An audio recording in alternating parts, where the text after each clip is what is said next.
আচ্ছা, আমরা বেশিরভাগ সময়ই বিপদে মাথা ঠান্ডা রেখে ভাবতে পারি না। বিপদের সময়তেই আমরা অস্থির হয়ে পড়ি। কিন্তু যদি তুমি তখনই মাথা ঠান্ডা রেখে ভাবনা চিন্তা করো, তাহলে তোমার থেকে ভালো জীবন আর কেউ কাটাতে পারবে না। সবসময় মাথা ঠান্ডা রেখে উপস্থিত বুদ্ধি দিয়ে তোমাকে চলতে হবে, এবং এর জন্য শুধুমাত্র মাথা ঠান্ডা রেখে রিল্যাক্স থাকতে হবে।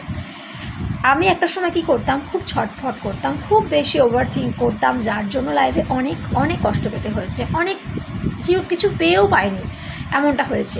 কিন্তু তারপর যখন বুঝতে শিখলাম, জীবনের আসল মানে ধীরে ধীরে উপলব্ধি করতে শিখলাম, তখন বুঝতে শিখলাম না মাথা ঠান্ডা রাখার কতটা দরকার রয়েছে।